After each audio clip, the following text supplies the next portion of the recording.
आप मुझे छोड़ नहीं सकते, आओ या नहीं आओ, मिलो या नहीं मिलो, तुम्हारी आंखों से मैं ओझल नहीं हो सकता, बोल नहीं सकते आप मुझे, ये मेरी गारंटी है। तुम मुझे छोड़ नहीं सकते, मेरे प्यार में कमी नहीं ला सकते, तुम्हारे मेरे प्यार में कमी नहीं आ सकती। तुम नहीं आ सको, ये मजबूरी है। एक तो यहाँ रहने वाला आदमी उस गर्मी में आ नहीं सकता, 45 डिग्री गर्मी में तो मर जाएगा आदमी। तुम तो यहाँ रहने वाले ठीक हो, वहां आते ही फटफटा करके शाम को वापस बैठते हो, चलो वापस। एक तकलीफ तो वो, दूसरे पैसे की तकलीफ, क्योंकि अभी कोई ऐसी गाड़ी प्लेन बना नहीं फ्री ले जाए, ऐसा बना नहीं। दोनों समस्याएं तुम्हारे बीच में होगी। मगर यहाँ पे बैठे बैठे याद करते होंगे कि गुरुजी मिल जाए एक बार, कैसी पत्रिका पढ़ते हैं, इच्छा होती है जाए मिले, नहीं मिल पाते। नहीं मिल पाते कि कारण ये है कि तुम में उतनी हिम्मत नहीं है, उतना साहस नहीं है जितना इन लोगों में है। वो भी तुम्हारे जैसे गरीब आदमी है, वो अमीर नहीं है, नौकरी करते हैं, कर्मरत नौकरी करता है मामूली, कोई करोड़पति नहीं है। मर्शद भी मामूली नौकरी करता है, ठाकुर भी इंश्योरेंस में नौकरी करता है। मगर उसके बाद नहीं, निश्चित है जाएंगे, देखा जाएगा, 200-500 खर्च होंगे तो हो जाएंगे, जाकर के एक बार मिल के आ जाएंगे, देख लेंगे। गंगा नदी में स्नान करेंगे, हरिद्वार जाएंगे तब स्नान करेंगे। अब हरिद्वार तुम्हारे यहाँ उठ के आने से रहा, तुम हरिद्वार जाने से रहे। और गुरुजी बहुत मान है, गुरुजी बहुत मान है, मेरी समस्या मिटाते नहीं है, गुरुजी हम क्या करें, गुरुजी आप मिटाते नहीं है। तुम गुरुजी को मिलो नहीं। जब गुरुजी के होठों पर तुम्हारा नाम खुदेगा तो तुम सही शिष्य बनोगे। तुम्हारा नाम मुझे याद होना चाहिए, और तुम्हारा कर्मदेव का नाम मुझे क्यों याद है, एक्स का नाम क्यों याद है, जयप्रकाश का नाम क्यों याद है, क्यों मिलते रहते हैं। आपको मिलना पड़ेगा, मिलना चाहिए। और प्रत्येक की धड़कन मेरी धड़कन के साथ जुड़ी रहनी चाहिए, चाहे पुरुष हो, चाहे स्त्री हो, चाहे बालक हो, चाहे बालिका हो, चाहे वृद्धा हो, चाहे कुछ बच्ची हो, कोई हो। एक आत्मा, एक प्राण, एक चिंतन, एक ध्येय, एक लक्ष्य, एक चरणों की सेवा, एक लिपटना और अपने आप में पूर्णता प्राप्त करने की क्रिया होनी चाहिए। फिर तुम खाली नहीं रह सकते।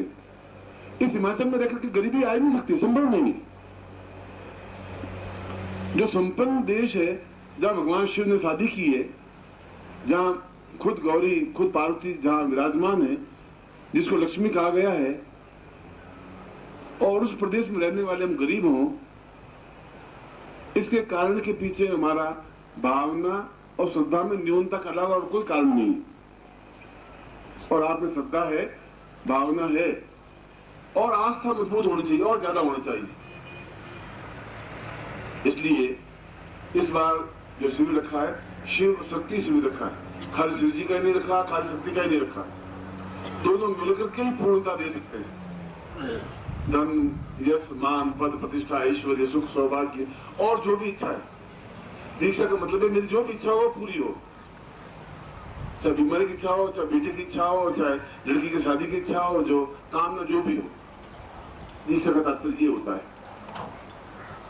और वो अपनी शक्ति को आप में ट्रांसफर करता हुआ, देता हुआ, और शक्ति ट्रांसफर होती है। मैं ये किताब मेरे पास में, ये आपको दी, ये आप होगी, 2 मिनट लगे, दूंगा तो होगा ही होगा। और मैं देने के तैयार हूं, आप लेने के तैयार हैं। जब दूंगा तो आप लेंगे, इसलिए ट्रांसफर होती है। मेरे पास पूंजी है शक्ति की, साधना की, तपस्या की, बहुत झुंझा हूं। पूरी जिंदगी उस हिमालय के पत्थरों पे बिताइए, और वह मैं ट्रांसफर करता हूं, उनका काम हो जाता है। और काम हो गए, नहीं होगा तो पूरे भारतवर्ष से लाखों लोग मुझे याद नहीं करते। फिर कन्याकुमारी में लोग 10,000 फूलों की माला नहीं पहनाते मुझे, मद्रास में नहीं पहनाते, बेंगलोर में नहीं पहनाते, फिर गुजरात में नहीं पहनाते, मध्य भारत में नहीं पहनाते। पूरे भारतवर्ष में जिस गांव में भी जाता हूं, वहां 100 माला तो पहना देंगे लोग। वो सब पागल नहीं, मूर्ख नहीं है, उनके काम होते हैं तब करते हैं।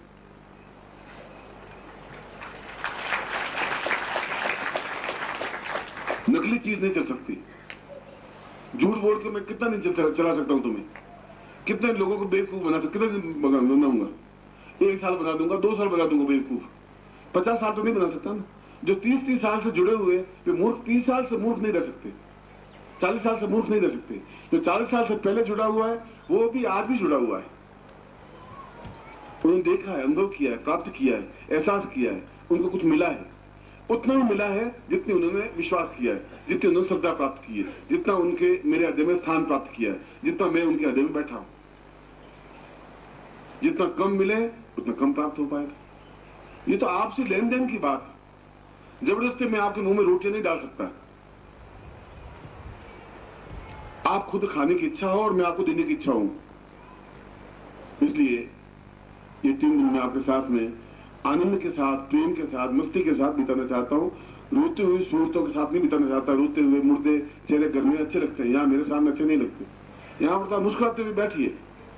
तकलीफ हो तो आप मुझे बता दीजिए, मैं आपकी तकलीफें ले लूंगा अपने ऊपर। वो आप घबराइए मत।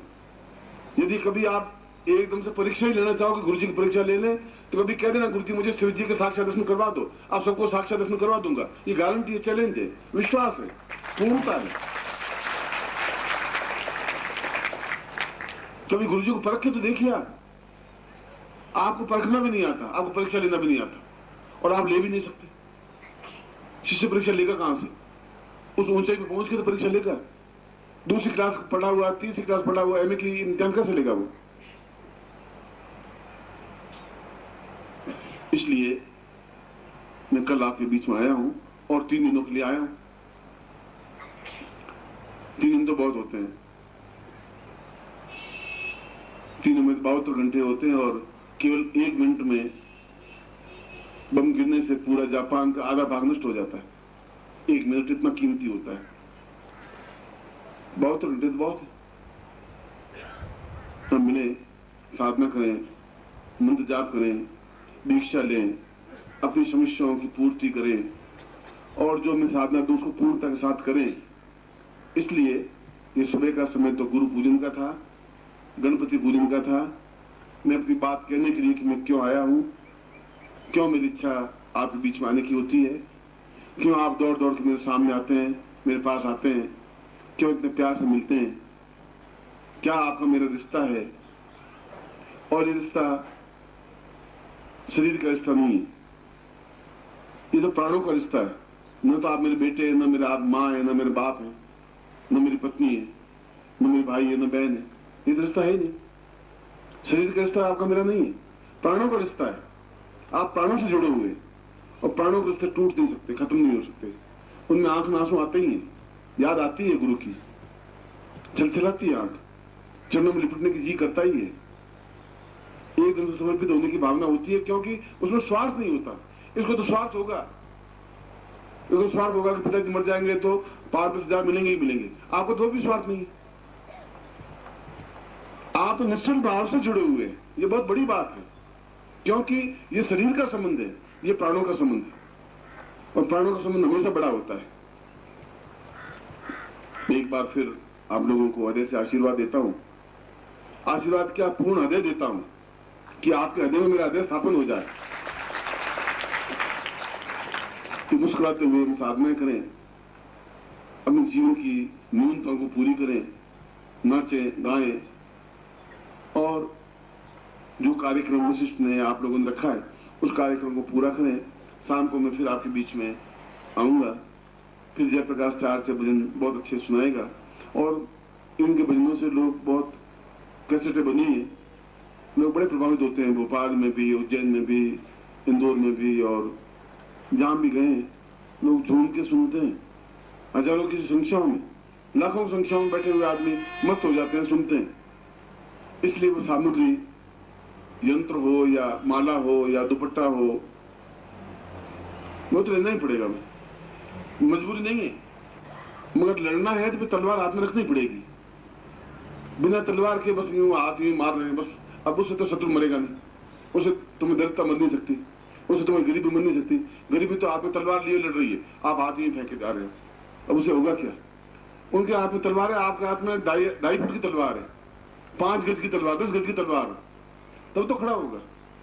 साधनाओं के लिए जो आवश्यक उपकरण है वे आवश्यक उपकरण है, जो जरूरी है वो जरूरी है, जो चीज आवश्यक है वो आवश्यक है। उसको लेना या नहीं लेना वो एक सेकेंडरी चीज है। मगर यदि हमें सफलता प्राप्त करनी है तो जीवन का एक लक्ष्य बनाना पड़ेगा, जीवन की एक इच्छा बनानी पड़ेगी, जीवन की एकाग्रता। और मैं अकेला भी नहीं आया, पत्नी को भी लेके आया। तो चलो, शिव और शक्ति का मामला है, खाली शिव जी अकेले बैठ जाएंगे, शक्ति वहां जीवती रहेगी। चलो चले गए महादेव जी उठ करके। मैंने कहा भी नहीं था कि लेके जाऊंगा, जहां भी जाऊंगा साथ लेके जाऊंगा, ये छोड़ के आए। मैं चल तू भी चल, देखा जाएगा, दोनों माँ भी चलते हैं। और महीने 2 महीने रहने के लिए क्या क्या आया हूं मैं। अब जितने आप रखोगे उतने रह लेंगे, बाकी फिर चले जाएंगे। मैं एक बार फिर आपको हृदय से आशीर्वाद देता हूँ। शाम को दीक्षा दूंगा और साथ में स्वीकार करूंगा। अगले साथ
पूजनीय माता जी की जय, पूजनीय माता जी की जय, पूज्य गुरुदेव की जय, पूजनीय माता जी की जय, पूजनीय माता जी की जय, पूज्य गुरुदेव की जय, पूज्य गुरुदेव की जय, पूजनीय माता जी की जय, पूज्य गुरुदेव जी की जय, पूज्य गुरुदेव जी की जय, पूजनीय माता जी की जय, पूजनीय माता जी की जय, पूज्य गुरु महाराज की जय, पूज्य गुरुदेव की जय, पूज्य गुरुदेव की जय, पूज्य गुरुदेव की जय,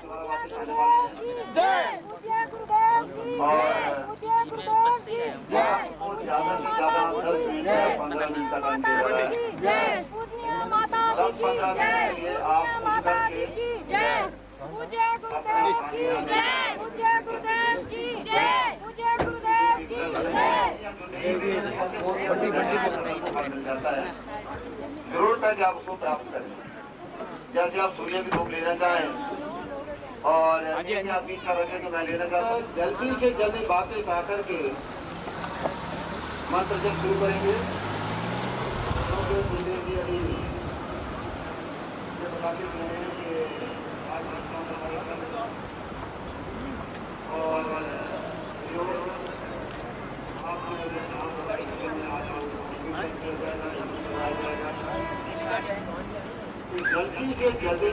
तो जीवन पूर्ण सफल हो सकता है।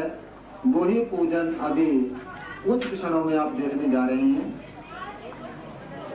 गणेश देवता है और गणपति शरीर में बहुत ही एक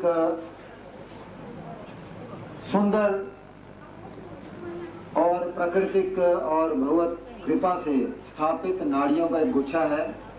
14 नाड़ियां ये नाड़ियां अगर जागृत हो जाएं तो 14 ब्रह्मांड जो शास्त्रों में लिखे हुए हैं इनको ठीक ठीक अर्थों में हम समझ सकते हैं, क्योंकि प्रत्येक नाड़ी एक पूर्ण ब्रह्मांड को समझने की प्रक्रिया को व्यक्त करती है और इससे ऐसा होता ही है, इसमें कोई शंका की बात नहीं है। जो लोग ये समझते हैं कि शिविर के क्या अर्थ हैं, शिविर क्यों लगाया जा रहा है, शिविर का मतलब क्या है, मैं उनको समझा देना चाहता हूँ कि वो बिल्कुल इस बात को ध्यान रखें कि इसका एक एक क्षण कीमती है। कोई क्षण ऐसा नहीं जिसमें आप बेकार में यहाँ बैठ करके गप्पे मारते हैं या ये सोचें कि हमें वैसे ही मंत्र जप करने साधना या सिद्धि प्राप्त हो जाएगी, ऐसा नहीं होता। सद्गुरुदेव डॉक्टर नारायण दत्त श्रीमाली जी के दुर्लभ वीडियोस, पुस्तक, पत्रिका एवं साधना की निःशुल्क दीक्षा प्राप्त करने के लिए नीचे लिखे हुए नंबर पर वीरल पटेल जी को व्हाट्सएप पे अपना नाम और अपने शहर का नाम लिखकर भेजें। धन्यवाद।